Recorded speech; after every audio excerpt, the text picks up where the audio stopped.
Judicial activism at its finest, or just common sense? Let's take a look at a recent federal court order that stems out of the ICE activity in Minnesota. I recently saw an article that said the U.S. Court of Appeals recently paused an order that restricted federal immigration agents from detaining or using tear gas against protesters in Minnesota if they were not obstructing officers. And I thought, there's got to be more to this story. So the article goes on to say the U.S. Court of Appeals for the Eighth Circuit issued a one-page order without providing an explanation. Simply, what they did is they took a U.S. District Court's order and pushed the pause button. What that means is that order from the district court judge is no longer in effect while the case is pending appeal. Now, the article explains that the federal district court judge ruled that federal agents could not detain protesters or use non-lethal munitions or crowd dispersal tools against protesters if the protesters were not obstructing authorities. But that sounds like common sense to me and following the rule of law. And why would you even need a court order that says that? So I figured there's still got to be more to this story, because recently, since the Trump administration started doing all that it is doing, we've seen nothing but activist judges trying to stop them at every turn in ways that far exceed their judicial authority. So I wanted to look at the court order myself. This order is pretty straightforward. In the first section, it says that this order applies to individual plaintiffs and to all persons who do or will in the future record, observe, and or protest Operation Metro Surge and related operations that have been ongoing in this district since December 4th, 2025. And that is clearly a First Amendment protected activity. So then if we look at Part 3 of this order, it breaks down the prohibitions for federal agents into 4 pieces. First, they are not allowed to retaliate against persons who are engaging in peaceful and unobstructive protest activity, including observing the activities.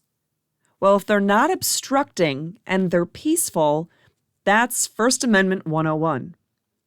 The second piece here, the officers are prohibited from arresting or detaining persons who are engaging in peaceful and unobstructive protest activity, including observing the activities of Operation Metro Surge.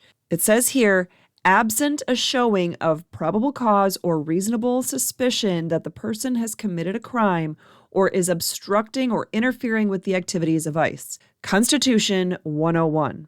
C is they are prohibited from using pepper spray or similar non-lethal munitions and crowd dispersal tools against persons who are engaging in peaceful and unobstructive protest activity, including observing the activities of Operation Metro Surge.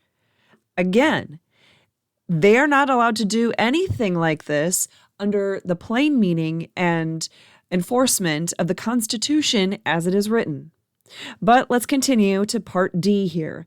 The federal agents are prohibited from stopping or detaining drivers and passengers in vehicles where there is no reasonable articulable suspicion that they are forcibly obstructing or interfering with ICE.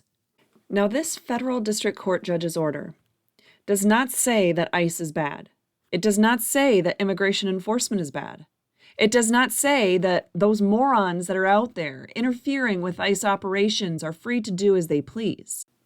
Now, this district court judge's order simply says 2 things. The first, if you are peacefully protesting and not obstructing ICE in their operations, then you have to be left alone.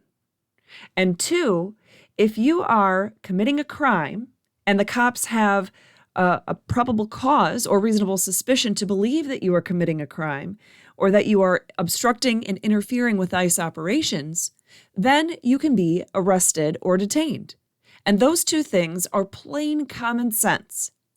You don't need a court order to say it, but having a court order that says it does not violate the law or the Constitution in any way, and that is not judicial activism. So the Eighth Circuit Court of Appeals had absolutely no justification for setting aside or pausing the federal district court judge's order here.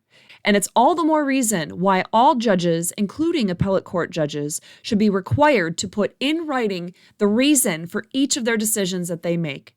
because they need to be held accountable when they step outside of the bounds of their judicial authority, which is exactly what the Eighth Circuit Court of Appeals did here.